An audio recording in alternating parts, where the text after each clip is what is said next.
Welcome to Crash Concepts, where the economy, energy, and the environment are explored. Up next, fresh ideas and insights into the factors that are driving the world and shaping your future. Presenting information you can't afford to live without, here's Chris Martenson.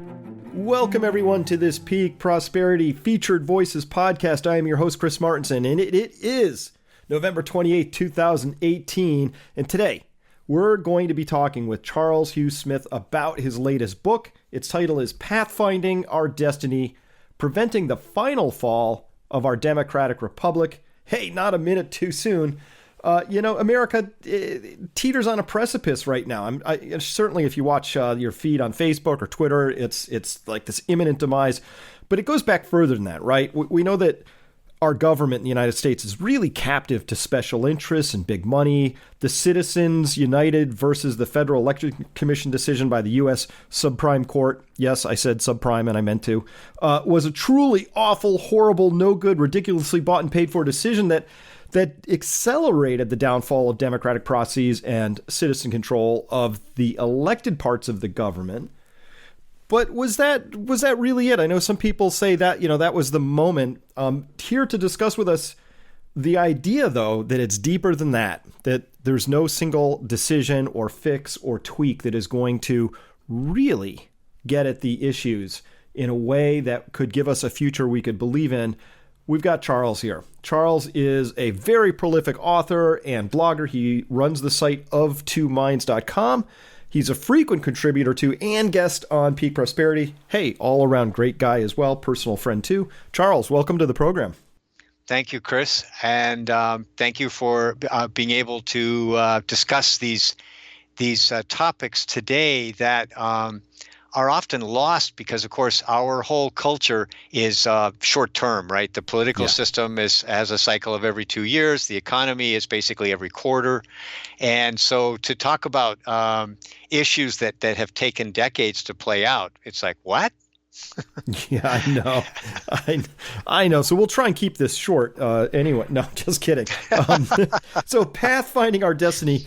In this book, you make the claim. Let's get right to the heart of it, that the crisis that America faces isn't just political. You say it's structural. Take us through your thinking here. What do you mean by that? Okay. I think if the starting point for me is that we should look at very complex systems, like the way we look at ecosystems, right? Mm-hmm. Which is, we look at them as systems dynamics, and then we're looking to see how evolution and adaptive pressure builds and generates responses within these complex interactive systems. And so I think that an ecosystem is really the best metaphor or analogy we have for our economy, which has, tens of millions, hundreds of millions of participants, and all doing various little things that create inputs that then impact, other feedbacks and so on and so forth. But, so if we look at our economy as like a system, then there's inputs and then there's processes and then there's outputs, right?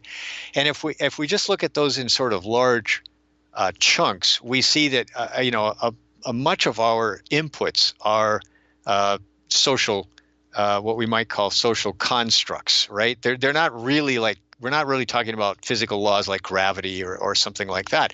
We're talking about a social construct which says the only way that we're going to survive and prosper is growth, right? And what is growth? It means consuming more resources and more goods and services, right? And without growth, we die. That's the basic input, the social construct we live in. And within that construct, there's another one which we've talked about many times, which is, since we don't have enough money in cash, currency, to do all this wonderful stuff, we got to borrow it. And that's perfectly fine because we're borrowing to grow more, and we're going to be able to pay all the debt we've accumulated in 400 years because we're growing so much faster than our debt. And so those are the two sort of social constructs that we have. And then we have a political system which is becoming increasingly, as you say, tied into money. Now, people have always said, like from 100 years ago, money is the mother's milk of politics. Money and power have always coalesced around political power, right? But in the last, say, 70 years, post World War II, the central governments and central banks of the world have grown immensely in their centralized power. And one of the theses I'm proposing in my book is centralization itself is now the problem.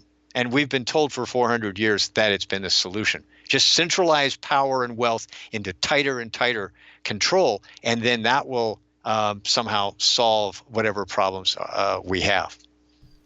Well, so this idea that we have these structural issues, and how many could we really point to? I will tell you that I think structurally we have a broken voting system in the United States. But I like this, and I could go on and on. Obviously, the money system is broken by design because it's designed to be exponential, and we could have different money systems, but the one we have says got to keep growing, and we got to keep growing by whole percentage amounts all the time. And obviously that has a systemic sort of a problem at its root. So when we look at this, though, you mentioned ecosystems, and they have positive and negative feedbacks, right? Things that keep things in balance. So, too many foxes, well, they eat all the rabbits, then the foxes starve, and then the rabbits come back. So the little, positive feedback loops and negative feedback loops. In the political system, there were supposed to be checks and balances, which would be the equivalent in this metaphor of those negative and positive feedbacks. But those checks and balances really, I think, are just so missing in action. And I did mention the Citizens United v. FEC decision there by the Supreme Court, which, by the way, I love that one. I love that one because it was 5-4. Oh, it was so close.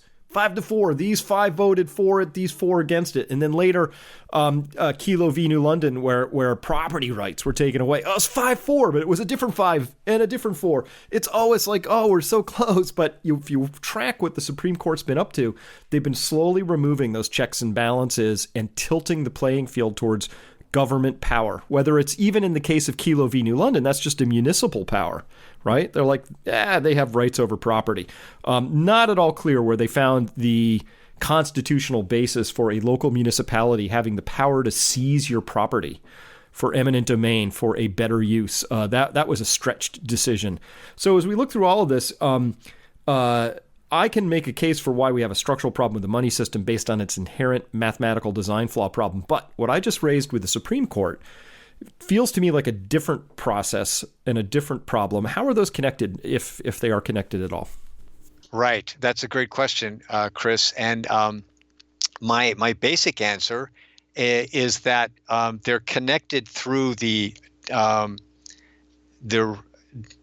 dynamic of centralizing power as the solution to whatever problem exists. And so, in other words, in the Great Depression era, then the Keynesian solution was, well, let's eliminate all these all the faldera of markets and hundreds of banks, many of which have failed, and let's just centralize all this banking power in a handful of one central bank, right, with a handful of folks who will then set policy for all the hundreds of millions of citizens and every financial institution in the economy. And so this sort of idea that command control was the solution, I think that is what's feeding that cultural narrative, is what's feeding the political and financial concentration of power and wealth. And so, when the nation's at war, well, let's just centralize all the power, into the president and his top advisors. And if there's a financial crisis, then let's centralize all the power so we can have a handful of folks deal with that decisively. And so what these mechanisms do is they destroy markets, right, which in small scale have benefits, right? Open markets, transparent markets of buyers and sellers, at least at a small scale, that works. And then it destroys the political process of checks and balances, as you say, because I think there was a study that came out a couple of years ago where some sociologists studied the decisions that Congress had made and concluded that they basically ignored the general public's interests 99% of the time. And so, when you claim that we're a democracy, and yet the ruling organs of control, the Congress, legislature, and the courts, all of which now ignore the public good or the public opinion, then it's really hard to claim that we're still a democracy. And so that's why I say the final fall. We've already fallen, as you pointed out, really far. There's not much left. Well, right. And so let's, I guess I love the definitions, that. So when we talk about democracy, what are we really talking about? Because I think people, in my judgment, in the United States, falsely believe that they have a democracy. And I think, for like the gold standard, like full-on democracy is every vote counts. And not only does it count because your voting system captures it and you have the ability to audit that system to verify the results, right? So you don't have to trust them. The votes also count because the electorate is informed and is casting a vote that's actually worth something rather than a bot vote or one that's ill-informed or misinformed. So on that second point, I can look at the structural failings in both the educational system and in the media conglomeration and structure in the United States and say there's a very badly informed electorate out there as well. My judgment, people can disagree, but the gold standard democracy would have, full representation, every vote counts, and you have an informed electorate. What do we have today? In my view, it's very much not a democracy, if only for the reason that you just mentioned, that I mentioned the front end of democracy, which is how the votes happen. On the back end, you would want those votes to mean something in that the will of the people was represented. And you just mentioned a statistic, which is 90+% of all decisions and laws and things and acts that get passed by Congress are against the will of the people. They're for other purposes and special interests. So do we have a democracy at all? I mean, is there one here to save? Yeah, it's a very good question, Chris. And to some degree, there's this strange phenomenon that parallels the financial system, where the appearance is presented as the reality, right? Like we're presented with GDP growth, and that's the appearance of growth is supposed to translate into actual prosperity that's spread amongst the masses, which we know it's not, right? And in the same way, we have an election so that it creates the appearance of democracy that's really not backed up by reality. There's another point that I made in the book, which I'd like your feedback on, which is our system of governance, broadly speaking, is all about advocacy. In other words, like some group is supposed to form. It could be citizens who are mad as heck and not going to take it anymore, or it could be a corporation, or some group will form and advocate for some action by the government, right? And so it's this competing interests of advocacy that are supposed to turn into a big stew that somehow generates regulations and laws. And so that's supposed to be a competitive battle, right, of various advocacies. But what this system fails to do is consider the social good. In other words, if there's just a bunch of competing interest groups, which is basically what American democracy is, even at its most fundamental level, well, who's advocating for the common good? And of course, we find that no one's advocating for the common good. And so the common good is completely left out of the picture. It's like who wins the advocacy that benefits themselves and their allies. And so we've lost a sense of, well, what is the common good?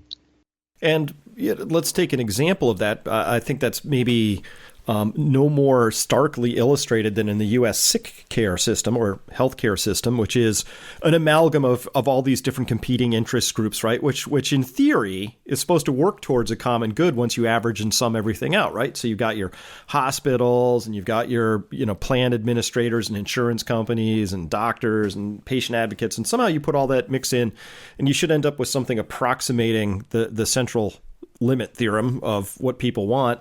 And we don't have anything of the sort, of course. On a dollar adjusted outcome based basis, the United States is far and away the worst country in the entire world, spending the most and getting the least in terms of outcomes. So when I look at that system right there, is to me, that's a perfect example of what you were talking about. The common good would say we want to have a system that ultimately is fair and equitable, and people deserve access to healthcare when they need it, quality healthcare, and all of that other stuff. But we don't have that, do we? No, you're absolutely right. That's an excellent example. And you mentioned the media before, and of course, again, this intense concentration of power into the hands of an ever smaller group is also visible there, right? 6 media companies control most of the media in the U.S. It used to be 6 banks, but now I think it's down to 3 or 4.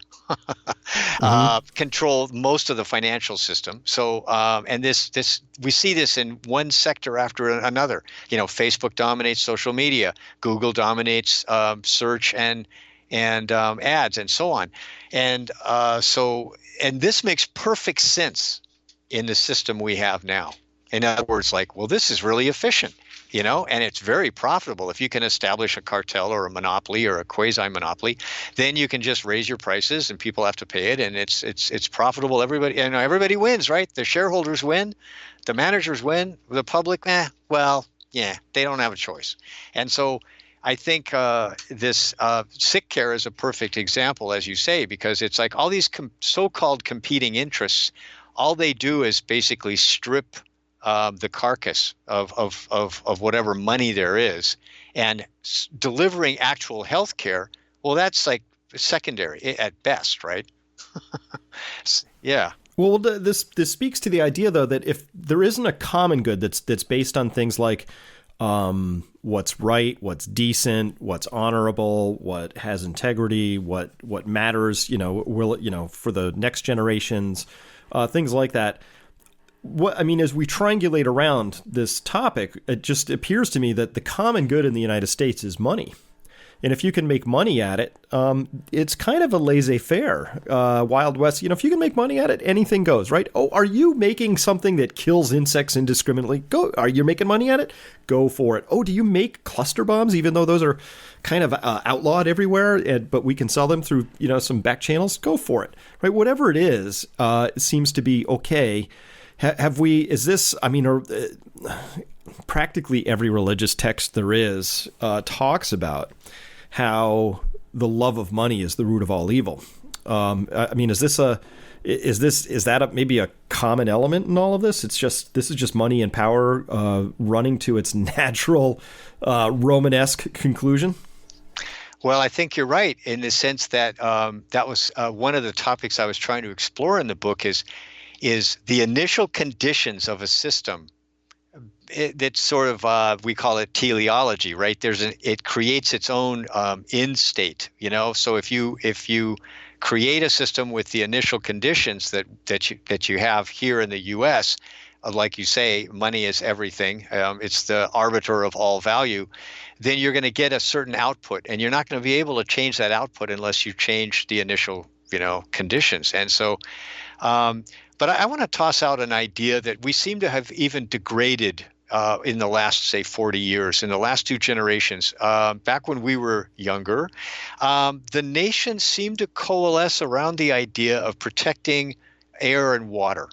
And even a conservative president such as Richard Nixon felt moved by the general sense of a common good. And so laws were passed, and efficiencies were mandated, and as a result, here 2 generations later, the air quality and water quality in the U.S. is considerably better than it was 40 years ago. But we seem to have lost that ability to coalesce around something that's really obviously in the common good. And as you say, the impact on insects, which has a huge financial cost, as we all know, through pollination and so on, and yet even that can't get any traction, even though it has a huge financial impact. But have we lost the ability culturally to agree on anything regarding a common good? Well, that's a very interesting idea, and let me riff off of that common good. There's one of the more horrifying things I think I saw come through our education system was something called Common Core. And this was some sort of new educational something or other, clearly designed by a committee, so it had the trunk of an elephant, the body of a snake, wings. It's just like this crazy thing. And it's inarguably a failure, and statistically and quantitatively. But meanwhile, there are countries that do this whole education thing very well. And somehow we've lost that ability to coalesce around the common good, to even say the emperor has no clothes and say, yeah, no, that's a really bad idea. But, I would think that if anything, the Think of the Children movement always seems to have a lot of power behind it. When it comes to something as obvious as making sure that the next generations are properly educated, we seem to, in the United States, have lost the ability to have what I would consider to be a reasonable conversation, which includes it's equivalent to saying, hey, there's no bugs hitting my windshield. That's a problem. Let's organize, let's have some energy around that topic, to saying, wow, the United States is way behind all these other industrialized nations in terms of every measurable output of test taking and whatnot. Maybe we should do something about that. I sense almost no traction on any of these things. It's just, it's almost, there are two things that happen. First, people just shrug their shoulders and go, what are you going to do, right? The second thing is that there are defenders of the system as it exists, right? They like it that way. And you had, in a recent blog post, you wrote, quote, "For our political and financial elites will cling to their centralized power, doing more of what's failed, even as civil society unravels." That's kind of at the higher level. But I mean, people unable, people defending the school system churning out, substandard students by every international measure. Why is it that people will cling to things that are arguably, provably not working? Right, and I think you've really gotten to the core of the system, which is what you might call entrenched interests pursuing their self-interests, and that's really what we're talking about here, and that, as you said, we all understand human nature, right? There's a lot there's a lot of moving parts in human nature. We can be compassionate, we can be empathetic. We're not simply rational economic machines grinding through everything to maximize our profit, although that's the way our financial system and economic system is set up. It's like there's nothing in human nature except a overriding urge to maximize personal gain at by any means available at any cost. We don't care, right? That's kind of the way the system is set up. But as you said, politically, there were checks and balances on that kind of rapaciousness, and we seem to have, as you say, lost that.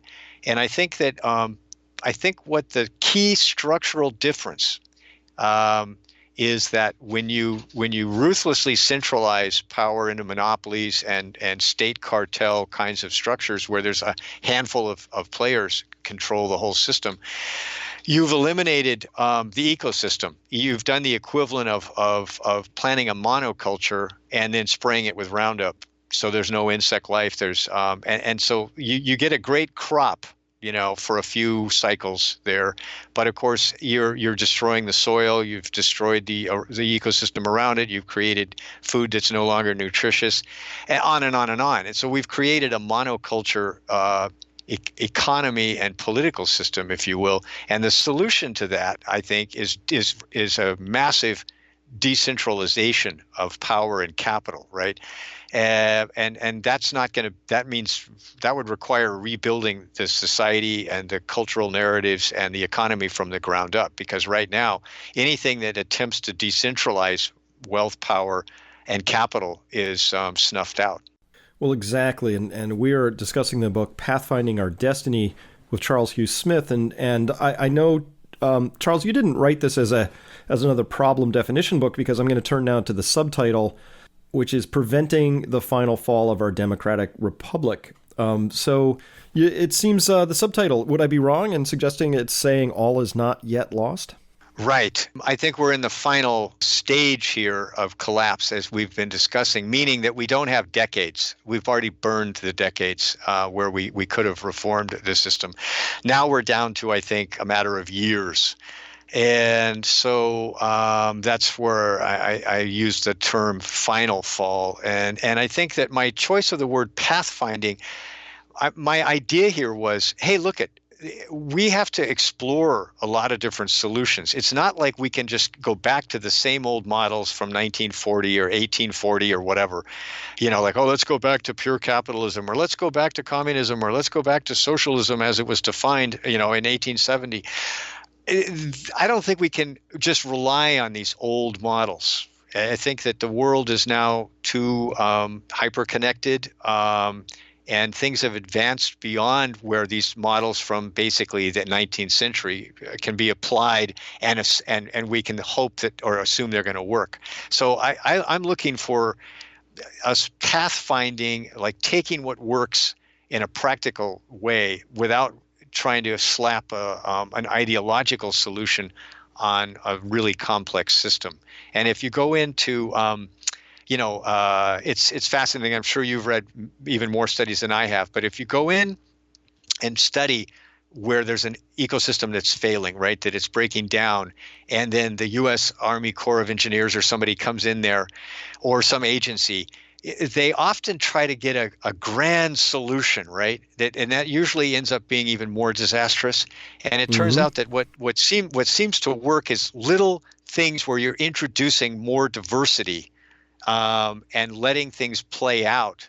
And in an economic sense, we'd be saying, if we had 1,000 regional banks that had nothing to do with the central bank, they weren't controlled by some higher agency, that they would probably introduce a lot more competition and innovation into their local markets than 3 mega banks. And if we, and so that's kind of like the model I'm suggesting as our last best hope.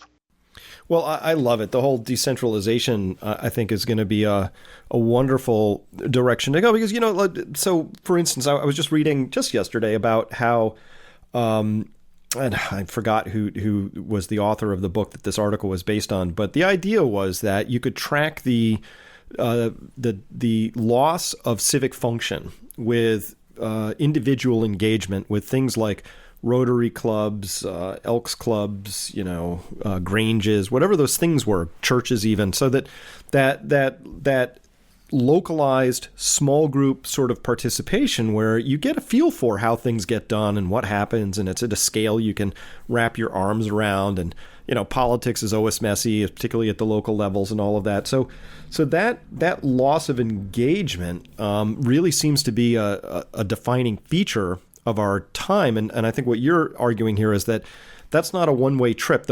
Progress is not all of us, locked in our living rooms watching Netflix and, staring at our 4x5 inch, smartphone screens, right? So there's an arc to this. We swung really far towards down this path of not really paying attention, allowing things to sort of, persist as they will. There's nothing that centralized governments love better than people who aren't really paying attention to what they're up to. And it does take a lot of fighting to sort of stem that tide. Are you suggesting here that there's still time for people to, say, vote their way out of this? Or are we going to have to start doing this, exploring, as you called it? Are we going to have to start just sort of, pathfinding and making mistakes and trying things out at the local level and hope that something sticks here? Right. I think I'm kind of proposing two possibilities. One would be that we have and I confess immediately that this is sort of pie in the sky, but in crises, whether they're financial, political, social, or all three interacting, they offer opportunity, right? In other words, people start questioning, well, gee, is this really the way we want to go? So one possibility would be to have a national kind of discussion about what's our national strategy. In other words, as a nation, are we going to pursue this path of centralization and advocacy of special interests and let the system collapse as a result? Or could we actually have a conversation about a renewed national purpose, and that value system change would then start defining our political and economic choices, as opposed to just these narrow, self-interested advocacy groups just trying to maximize profits or gains. So we could have that conversation. If we don't have that conversation, then I think we're going to see a decay of things that people take for granted here, like there's always going to be gasoline at the gas station, that the money is your money's going to still be more or less worth the same amount 6 months from now, and that your pension will show up in all of its glory, and all these things are going to start falling apart, and for all the reasons we've talked about many times. Then we'll have a second opportunity to change things, like to decentralize power and capital and let people in the local communities actually have a say. Because part of why, as you say, the loss of engagement is people realize they're powerless. You go to the meeting, you go to the bike club, you lobby the city, and then nothing happens. And it's all like, it's like the system has been centralized to the point where people have dropped out, partly because they realize they're powerless. So as things unravel at the centralized level, then power starts becoming possible. Control and investment, these kinds of things become possible at the local level, but only when the centralized, quote, solutions collapse. Now, could we argue maybe that centralization has already hit its zenith and is headed down again? Because we would note things like, the riots that are happening in France right now, or the Catalonia breakaway, Brexit, Trump, all these other signs that say the populace is getting restive again. And that's because in this quest for centralization, the economic oxygen was really vacuumed out of the room of the regular people and put into this little tiny chamber where a very small number of elites live, and they've been breathing fine. So is that is this something that sort of self-corrects on its own? And if so, I would guess maybe you're arguing here we want to do that on our own terms rather than other terms. Other terms rhyme with things like civil war and right, things like that, right? Yeah, exactly. And that I guess my main point is that every economy, every society, every culture is a social construct, right? And as we've talked before, that it's based on a value system, right? In other words, and which defines like priorities and incentives. And so if we can consciously choose another set of values that's more towards a social good and the common good, and we're transparent about the incentives that we want to create, then I think we have a chance. But if we don't tackle it on that systemic structural level, then it's just going to run to fail. Well, I know a lot of younger people, I'll define that as under 30, who really feel like the system's already past saving, that the generations before them made some really horrible, bad, no good decisions, spent a lot of money, piled up a lot of debt, don't have a lot to show for it, that kind of stuff, and aren't really too positive about how things could possibly work out here. Is there a generational aspect to this conversation? Undoubtedly. And being an old baby boom geezer, I don't make any claim to represent younger people's point of view or their life experience, but I think history tells us that there are turning points, right? And of course, as we've discussed on Peak Prosperity many times in other contexts, there's the fourth turning kind of book and theory that every 80 years or so, every four generations, there is a existential crisis of some kind where the nation gets to choose its future path.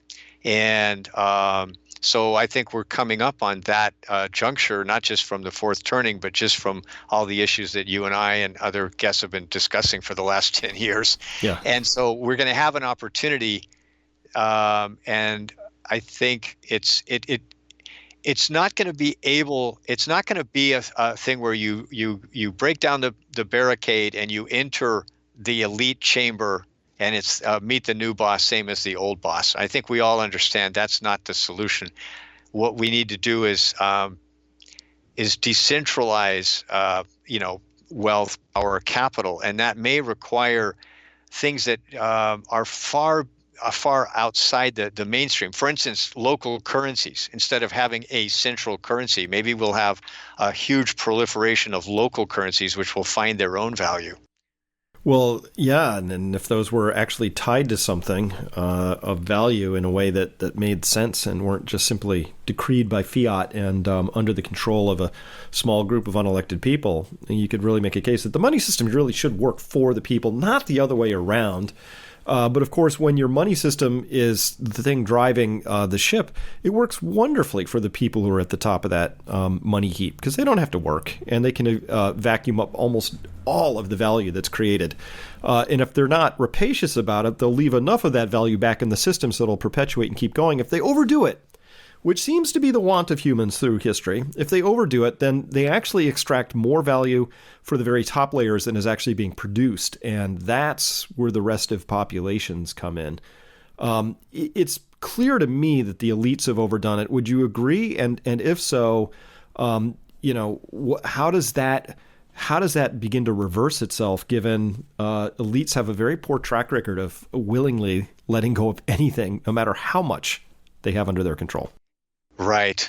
Yeah, well, it's an excellent topic, Chris. And again, going back to our ecosystem kind of analogy, there's selective pressure, right, on all areas and of a complex system, right? And so what we're really talking about is the pressure, the selective pressure on the financial and political system is building because it's not really adapting to the new economy or the hyper-connectivity of the world as it is now. It's basically trying to, the elites are clinging to this old structure of concentrating power and running it all from the top. And as that decays and fails, they're going to continue clinging to that.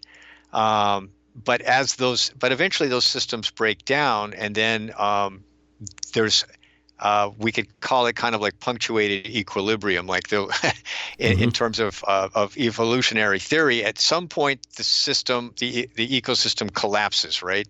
That, to use your analogy, the rabbit population is completely destroyed, and in our system, it could be the debt serfs. I mean, people just stop paying, right? There's no more debt serfs because everybody just defaulted, and so at that point. The foxes starve to death, and that would be the elites. And so, but all ecosystems rebuild with pieces that come in and adapt more successfully than the species and individuals who died out, right? So I think we have a grand opportunity here to experiment, which is really what nature is, right? It's a bunch of experiments go out there and respond to the adaptive selective pressures, and those that adapt quickest and most effectively succeed and occupy the niche, and those experiments that didn't work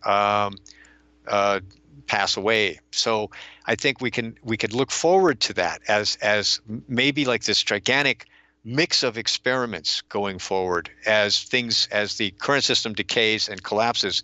There will be ideas that pop up, groups that pop up, and we're just going to maybe have a free-for-all in which the niches which have been emptied of centralized power, those ecosystems will now be available to a much broader range of ideas and interests. So that's my hope. Well, that's a wonderful hope to have. And I love concrete examples. So I want to just turn to what's happening in the markets today. This is November 28th. So for those listening to this later on in the week, today, the Fed Chairman Powell spoke, left a couple of key words out and added a couple new ones in. So reading whatever the signals were that came from the Oracle of Delphi, that's happening here. And the market's just beyond excited. The Dow Jones is up nearly 550 points at the time of this recording. This feels to me a little bit like something what we were just talking about. Look, the Dow was down a few percent, not even 10%. And the Fed had just started a rate hiking campaign, and which didn't even actually withdraw liquidity from the markets. And even being down just a few percent, there was political pressure from Trump on Powell to stop that. There was people complaining all over Wall Street because the pain was just too much to bear being down, not even an ordinary correction amount, a little bit of volatility, and the Fed already feels the pressure of the elites to step back and put a put on the market, assure it can't fall anymore, and get those excited animal spirits. They're really defending something here that feels indefensible to me, which is the concentration of wealth, which is the idea, dumb as it is, that stocks have to always go up in price, which is that the Fed is even responsible for these things in the first place.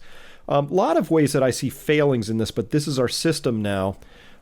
It really feels very out of control to me. Like there's really not much of a vote to be had from my standpoint here.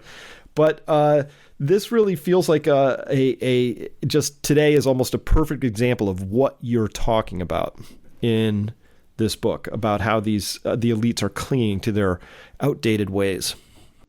Right. And there's a great phrase which captures part of what we're trying to describe here, which is good ideas don't need force. And in the book, I describe the difference between force and power, because those are often conflated, like in other words, well, what's power? It's the power to force somebody to do something. But that's really force. Power is like you win people's voluntary kind of cooperation. That's real power. And so we've lost, I think the United States has certainly lost it, and it may be a global phenomenon of all centralized authorities, is the idea is that we can force everybody to follow these rules, and we can force the system to act like we want it to act. And that is hubris. And all complex systems, have basically show that you can't hijack a system and force it to do specific things to benefit like a few at the top of the heap, right? And so what I'm kind of proposing is, instead of trying to force the system to keep doing what works for those at the top, that we seek ideas that are powerful by persuading people to cooperate, because it benefits not only them but the common good as well. And that's really I think the human instinct is that we do understand. We want to do well for ourselves, but we also realize it has to work for everyone else too. Yeah, and so in terms of beginning to get to the conclusion of this, which is, what can an individual do? What is it that needs to really happen here? What is it that you're really asking people to consider as individual courses of action here, given all this?